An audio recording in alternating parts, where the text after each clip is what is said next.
Hello बच्चों, आज मैं आपको पाठ 9 के शाखिया पद पढ़ाने जा रही हूँ।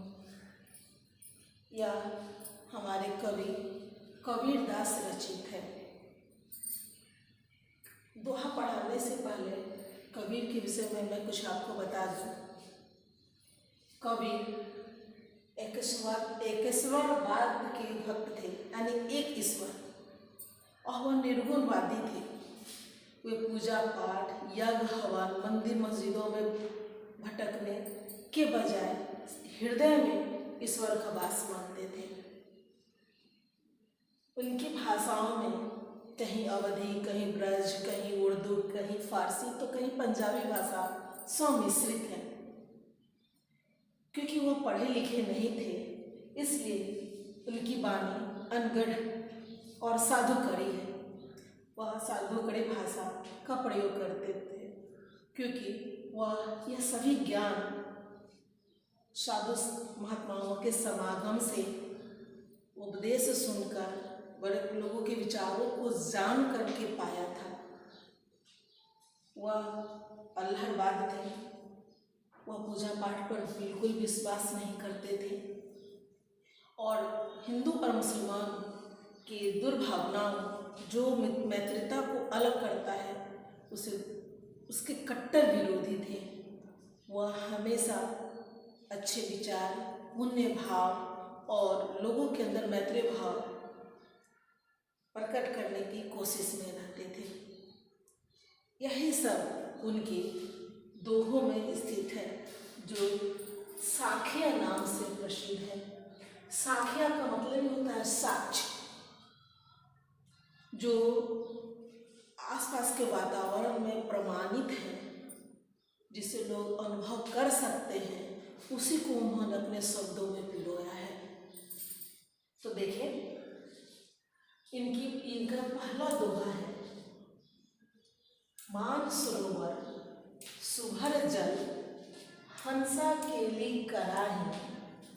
मान सरोवर सुभर जल हंसा केली कराही। मुक्ता फल मुक्ता चुगै अब उड़ी अनंत न जाही। इस दोहे में कवि ने पवित्र मन पर अपनी भावना को प्रकट की है। कविता में वह हंस को उदाहरण स्वरूप लिए हैं। कहते हैं मानसरोवर हिमालय का परिस्थित कैलाश पर्वत पर यह पवित्र सरोवर है, जिसका जल इतना पवित्र है कि यह हमारे सारे पापों को धुल देता है। उस मानसरोवर में सुभर जल यानी लबालब पानी भरा है, जिसमें हंसों का जोड़ा केली कर रहा है, यानी कीड़ा कर रहा है, खेल रहा है। और वह पवित्र जल से भरा सरोवर उससे इतना भा जाता है कि वह मुक्ता फल मुक्ता चुगे। मुक्ता नहीं मोती, ऐसे हंस मोती नहीं चुगते, लेकिन यहाँ कहा गया है कि उस पवित्र जल में रहने के बाद हंसों का जोड़ा इतना आनंदित है, इतना मुक्त होकर, आजाद होकर वह रह रहा है कि अब उसे कहीं अन्य तरफ जाने की जरूरत ही नहीं पड़ती। यानी कबीर इस कविता के माध्यम से यह कहते हैं कि जब मानसरोवर रूपी हमारा हृदय पवित्र मन जब पवित्रता से भर जाता है, तब वहाँ भक्तजन केली करते हैं, आनंदित होते हैं अपने ईश्वर की उपस्थिति को पाकर। उनमें वह पूर्ण रूप से लीन हो जाते हैं और वह इतने तन्मय हो जाते हैं कि उनको और कुछ भाता ही नहीं, और सिर्फ ईश्वर की भक्ति को ही अपना भोजन, अपना तप, ज्ञान सब मानते हैं।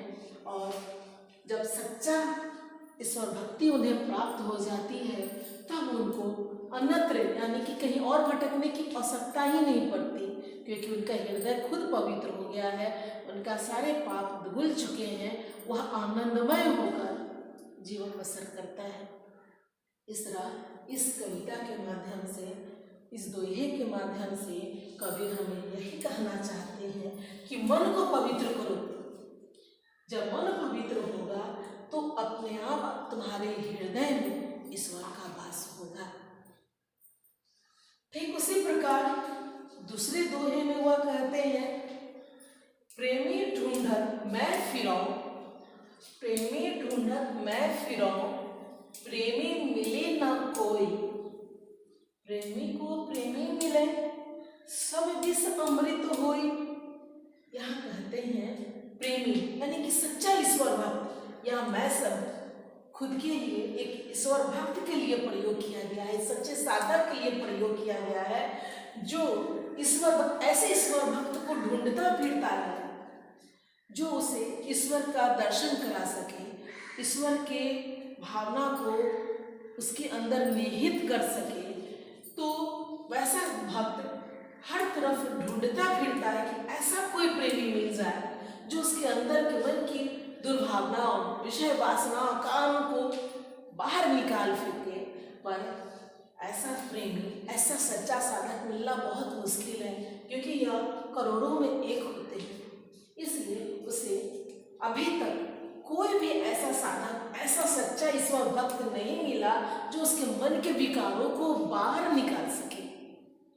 पर जैसे ही प्रेमी को प्रेमी मिले, जैसे ही उसे एक सच्चा ईश्वर भक्त मिल जाता है, जब उस एक सच्चे ईश्वर भक्त से उसका समागम होता है, उसके उपदेश, उसके विचार उसके अंदर समाहित होते हैं, वैसे ही उसके अंदर के सारे विष यानी विष रूपी पाप, दुर्भावना, वासना जो उसके अंदर लिप्त है वह अमृतमय हो जाता है।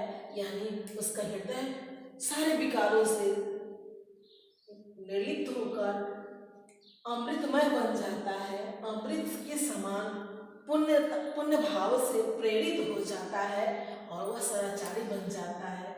यानी एक सच्चा, कवि इस दोहे के माध्यम से बताते हैं कि एक सच्चा ईश्वर भक्त यानी कि एक सच्चा पवित्र और अच्छे विचार वाला व्यक्ति ही दूसरे व्यक्ति के अंदर अच्छे विचार भरते हैं। चलिए अब हम तीसरे दोहे की तरफ चलते हैं। इस दोहे में कवि हमें बताते हैं कि जब हम ईश्वर भक्ति में लिप्त हो जाते हैं, बहुत लोग हमें हमारा बुरा करते हैं, बुरा सोचते हैं, पर जो सच्चा ईश्वर भक्त होता है उस पर किसी प्रकार का असर नहीं पड़ता। यहाँ कवि कहते हैं कि हंसते चढ़िए ज्ञान को सहज दुलीचा डारी, स्वान रूप संसार है भूकंदे छक मारी। यहाँ कहते हैं कि हस्ती यानी हाथी, ज्ञान जो है हाथी के समान शक्तिशाली है, बलवान है, बहुत ज्यादा है। तो तुरंत यानी स्वाभाविक रूप से हमें स्वाभाविक रूप से हट से और तुरंत कालीन बिछाकर ज्ञान प्राप्त कर लेना चाहिए। यानी कि ज्ञान बहुत विशालकाय है, बहुत ज्यादा है, और हमें तुरंत जहाँ भी हमें अच्छा ज्ञान मिल रहा हो झट से बैठकर, झट से अपना कालीन बिछाकर, अपना दुलीचा बिछाकर ज्ञान प्राप्त कर लेना चाहिए। चाहे वह ज्ञान प्राप्त करने के लिए वह कैसे भी व्यक्ति, किसी जाति का हो, किसी भी रूप में हो, यदि वो अच्छा ज्ञान हमें दे रहा है तो झट से ज्ञान प्राप्त कर लेना चाहिए, कुछ नहीं सोचना चाहिए। कभी यहाँ संसार को स्वान कहते हैं यानी कुत्ता कहते हैं। जैसे हम कहावत है कि जब हाथी चलता है तो बहुत सारे कुत्ते उसे भौंकते हैं, पर हाथी मस्तमौला चाल में चलते चला जाता है, उस पर किसी प्रकार का असर नहीं पड़ता। ठीक उसी प्रकार कवि कहते हैं कि यह संसार कुत्ता है, कुत्ते के समान है। जब कोई व्यक्ति बड़ा काम करता है, अच्छे ज्ञानवान बनता है और वह ऊंचाई तक पहुंचना चाहता है, तो कुत्ते के समान लोग, जो कुत्ता रूपी जो लोग हैं, उनके मार्ग में घोड़ा अटकाते हैं, उन बाधा प्रकट करते हैं, उसे गुमराह करने की कोशिश करते हैं, पथभ्रष्ट करने की कोशिश करते हैं। पर जब व्यक्ति ज्ञानवान हो जाता है, उसके लक्ष्य ही उसका सब कुछ होता है, वह लक्ष्य प्राप्ति करने के लिए हर हद को पार कर जाता है, तो उस पर किसी प्रकार का कोई भावना असर नहीं करती। यानी कबीर कहते हैं कि ज्ञान पाने के लिए बहुत कठिन परिश्रम करना पड़ता है। राह में बहुत सारे कांटे आते हैं, रोड़े आते हैं। उन कठिनाइयों को दरकिनार करते हुए, ढकेलते हुए हमें अच्छा ज्ञानवान बनना होगा, तभी इस संसार में हमारी प्रसिद्धि होगी और हम यहाँ रह पाएंगे। तो दूसरी तरफ चौथे दोहा में कबीर कहते हैं कि इस संसार में जातिवाद बहुत ज्यादा है। ईश्वर ने मनुष्य का जन्म अच्छे कर्म करने के लिए दिया है, लोगों की सेवा करने के लिए, परोपकार करने के लिए किया है। पर लोग जाति और धर्म को बीच में लाकर अपने आप को भूल गए हैं और अपने ईश्वर को बड़ा मानकर हमारा ईश्वर बड़ा तो हमारा ईश्वर बना, आपस में तर्क वितर्क करते हैं, पक्ष विपक्ष रखते हैं और भूल जाते हैं कि उनका जन्म आखिर किस कारण हुआ है। वह स्वयं को भूलकर दुर्भावना में लिप्त हो जाते हैं, जिसके कारण उनका संपूर्ण जीवन व्यर्थ चला जाता है। इस पंक्ति में कवि का कहनाम है कि पाखा पाखी यानी पक्ष विपक्ष यानी तर्क वितर्क के कारण, यानी पाखा पाखी यानी तर्क वितर्क के कारण सब जग रहा भुला। लोग जो है पूरे संसार को भुला देते हैं, खुद भूल जाते हैं कि उनका जन्म किस कारण हुआ, क्यों हुआ है, वो भूल जाते हैं और अपने आप को बर्बाद कर लेते हैं, तर्क वितर्क में ही रह जाते हैं और उनके राह भटक जाते हैं। सच्चा मार्ग छोड़कर वह गलत मार्ग पर चल पड़ते हैं।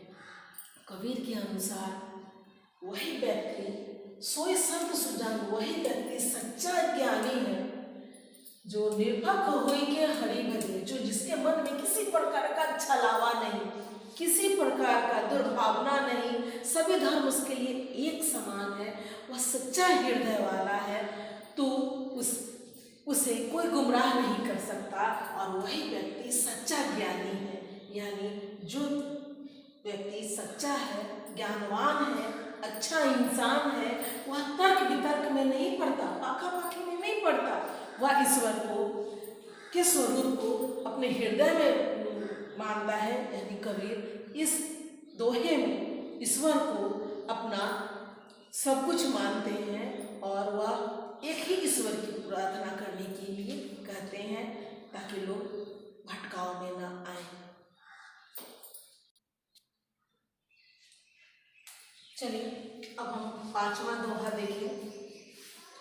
इस दोहा में कवि हमें हिंदू और मुसलमानों के बीच की आपसी रंजिश को उजागर किया है।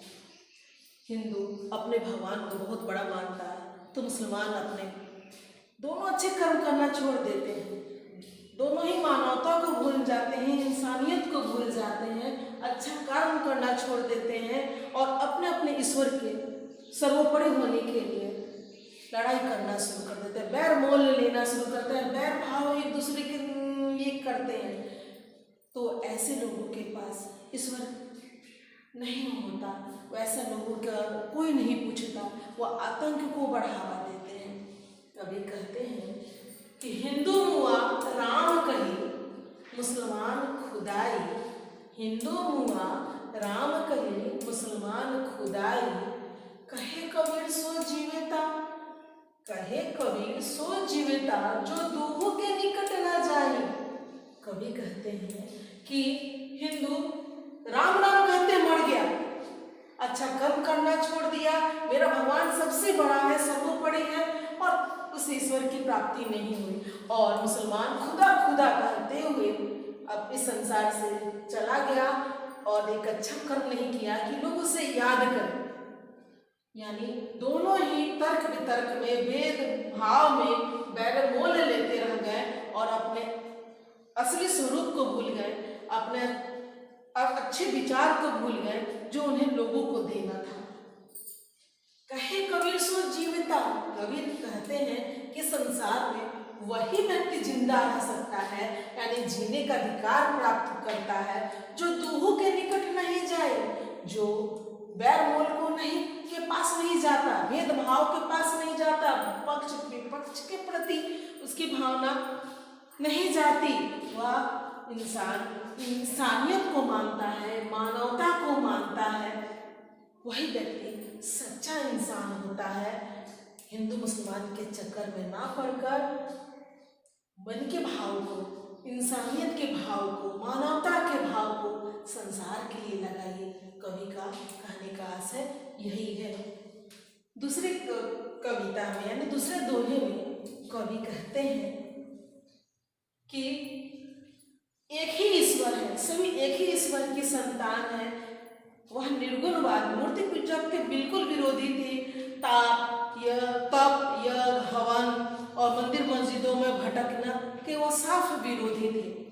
वह कहते हैं कावा फिरी काशी भया, कावा फिरी काशी भया, राम ही भया रहीम। कहते हैं कि जब वह मुसलमान और हिंदू के निष्पक्ष भाव से जब वह ऊपर उठ जाते हैं, उनका मन जब सब विकारों से अलग हो जाता है, तब कावा जो मुसलमानों का पवित्र तीर्थ स्थल है, वह काशी के समान, हिंदू के काशी के समान पवित्र बन जाता है।